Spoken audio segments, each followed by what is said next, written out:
recess as the Board of Commissioners in open session on this 21st of December to wrap up with item 4.5, which I omitted as we moved into shuffling around for our public hearing.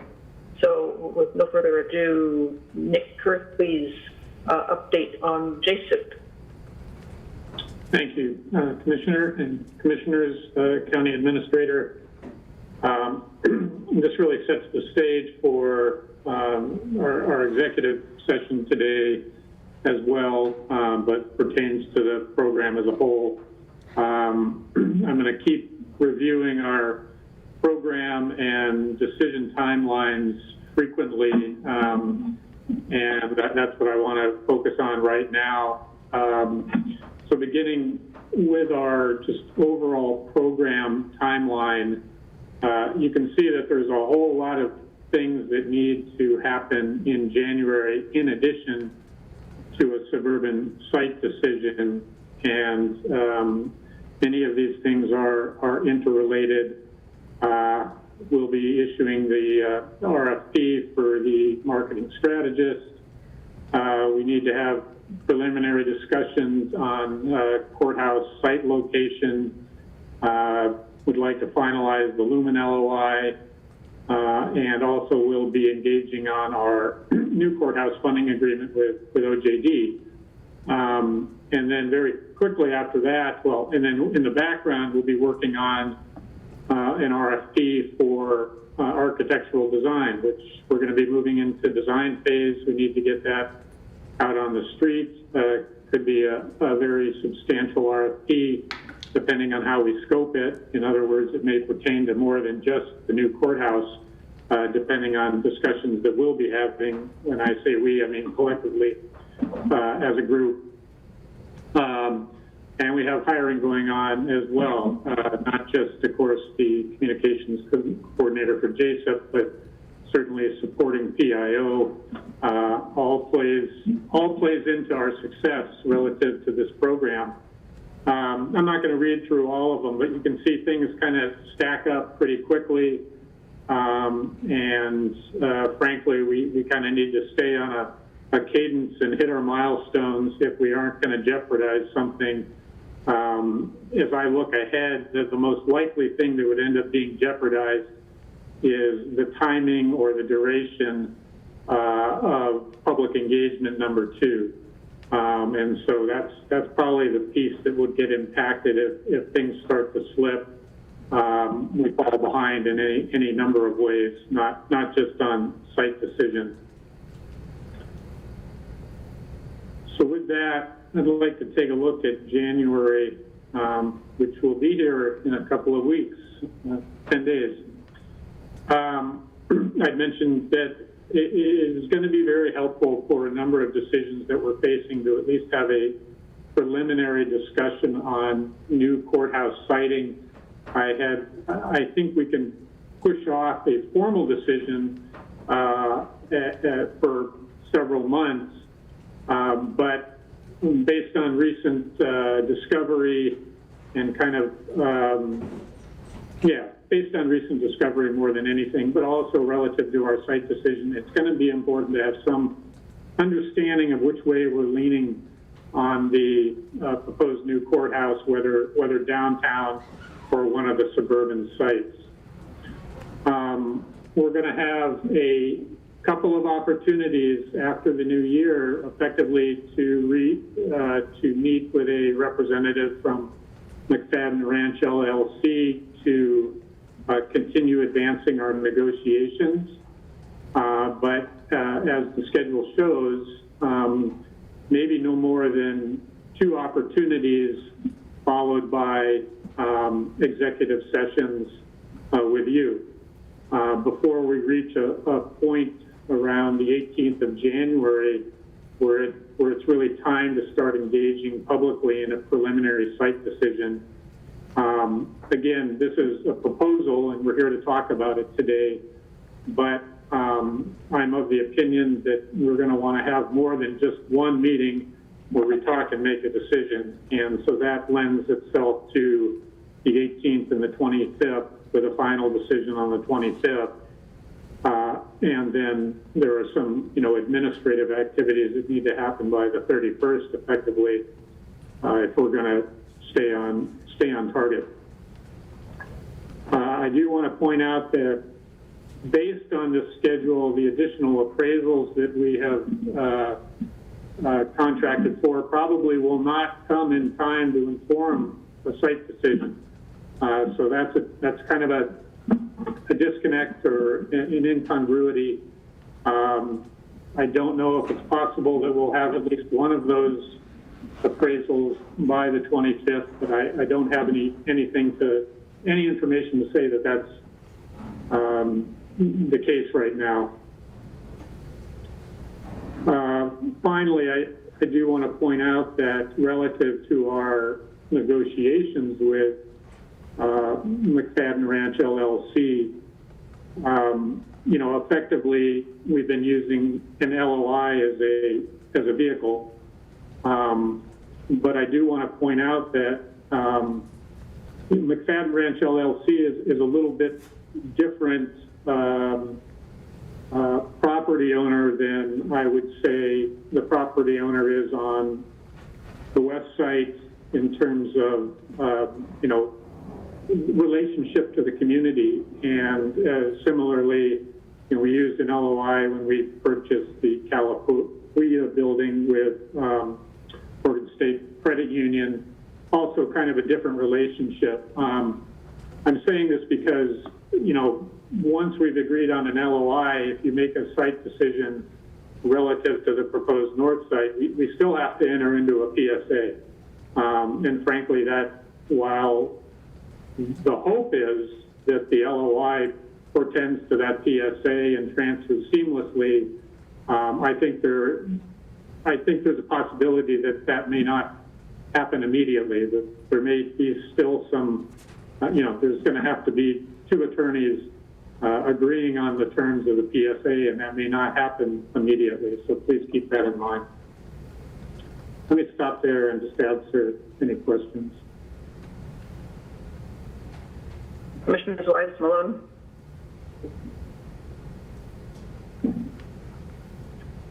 I just appreciate getting the specifics and that, it is a fairly tight timetable, and appreciate the information about that. Just because we have a general agreement, the LOI doesn't mean that we're done, and so that's kind of new information and important to kind of plug in here that this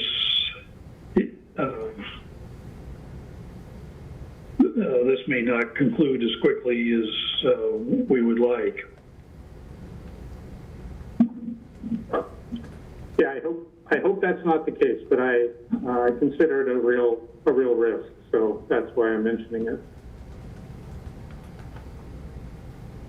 Thank you. I too really appreciate the clarity of schedule. It helps a lot in terms of looking forward. Any other comments from you, Joe, or any other discussion? Actually, Nick and I will continue to put this in front of you. As you can tell, there's a real tight timeline on a number of fronts here, and so we are certainly concerned about our ability to navigate through all of this in the next 6 weeks. I would just identify for the board, and this is still up in the air as it relates to my schedule. I, at this point, likely will not be here on January 25th. I will likely be off that week, and the reason I say likely is I have a trip that's been scheduled and rescheduled 3-4 times now, and so it's currently scheduled for that week. That doesn't mean that we can't make progress in my absence. I just wanted the board to just have that on your radar, and I've made Nick aware of that as well. I would also like to remind my fellow commissioners that I am also scheduled to be out that week, also plans that have been on the books for quite a while. Of course, given Omicron, things may change, but at this point, I'm scheduled to be out of town the entirety of that week. Nick, we probably need to look at the calendar and maybe schedule a special meeting the end of the previous week. Okay, I think that'd be the 21st, is a Friday. Yeah, okay. I can do that. I have, as a line item, large public meeting, and I know that came up as a discussion point, so I want to talk a little bit about that now. Given our staff situation in the BOC, it makes me extremely nervous to contemplate having a large public meeting. That said, it doesn't mean we couldn't figure out some way to do it, but I think more importantly would be to start with a discussion on what we would gain from it. I've given some thought to it based on our past history, at least based on the two previous large public meetings that we have. They were dominated by a well-organized cohort from the West Hills, Grand Oaks area.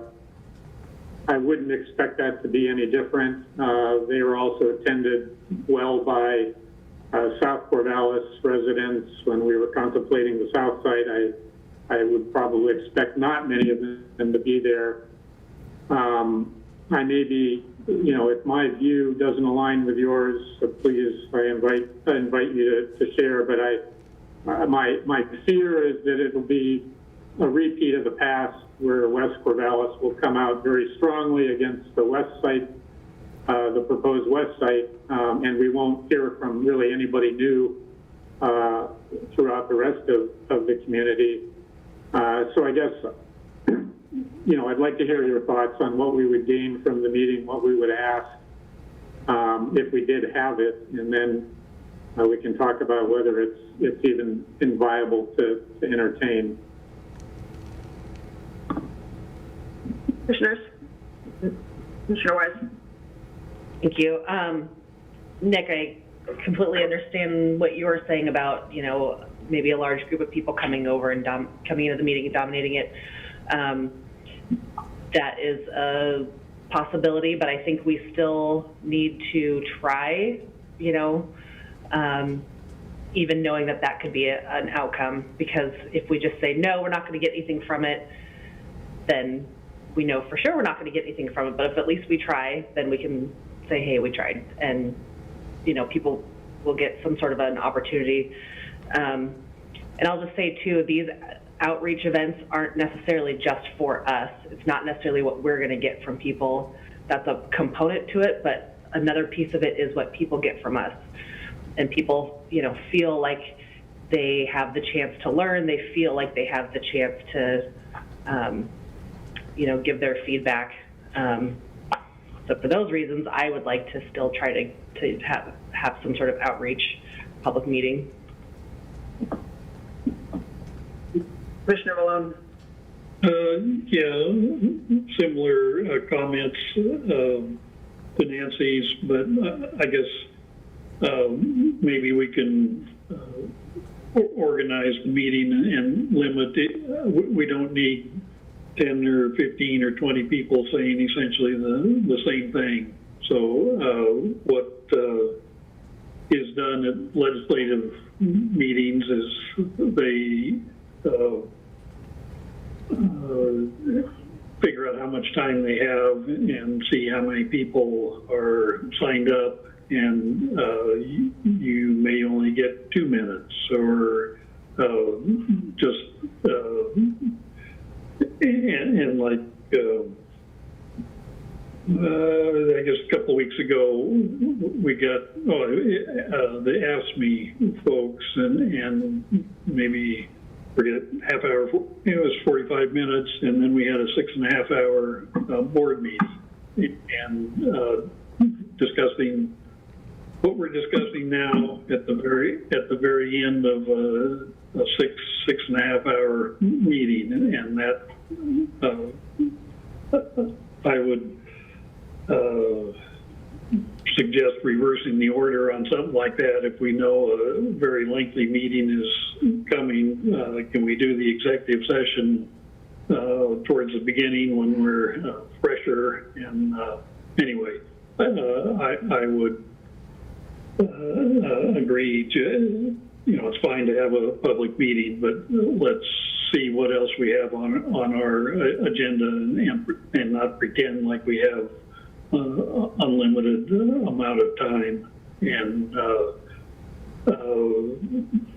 there's some view that if something is repeated 10 or 20 times, that it's more effective than 2 or 3 good presentations, and I would disagree with that. It's nice to know the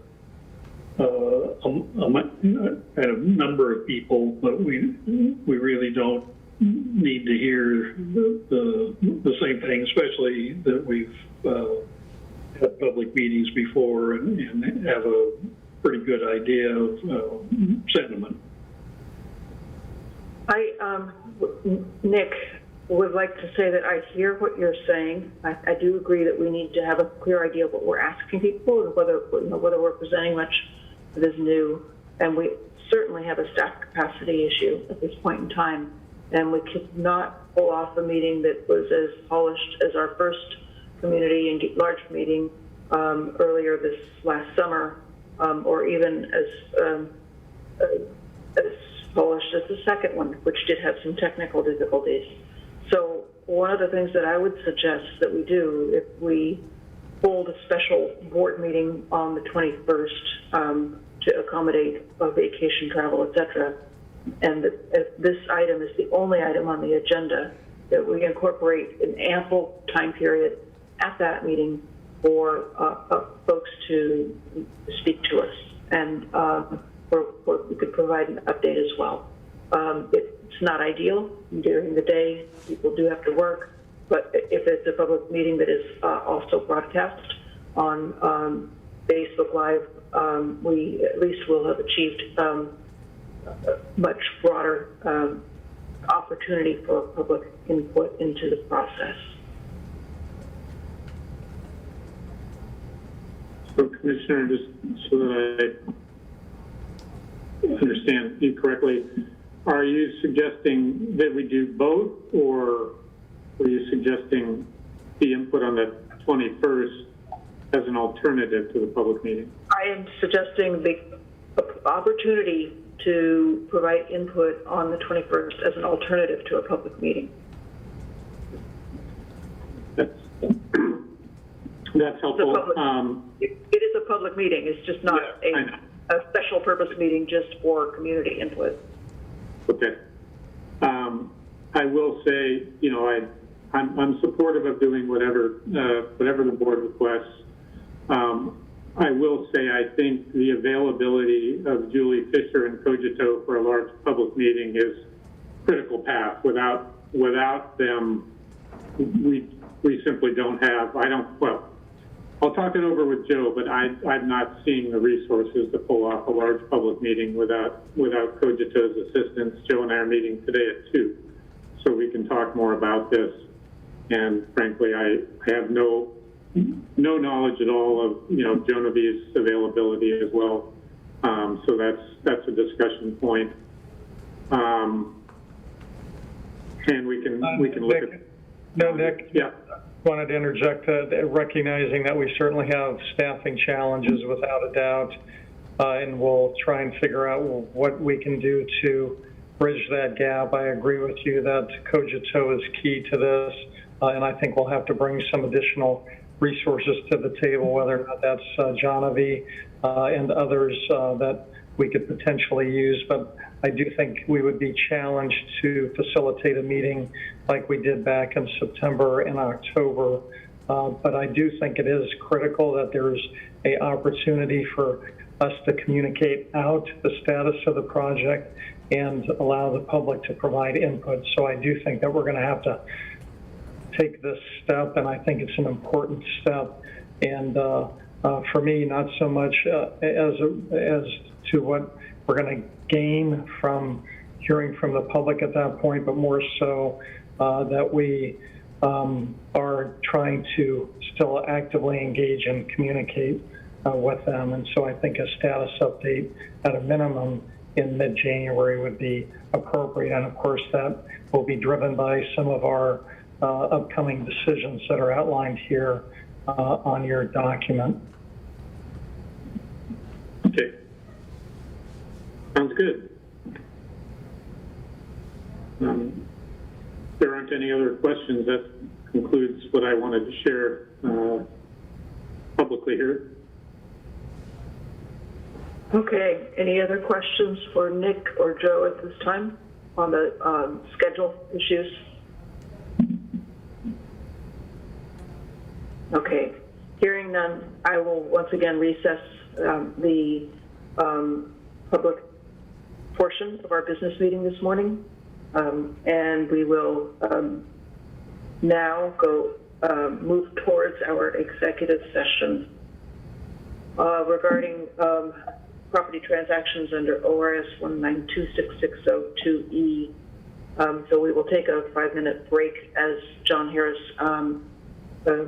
breaks down his equipment in the boardroom and reconvene at 12:10 or a couple minutes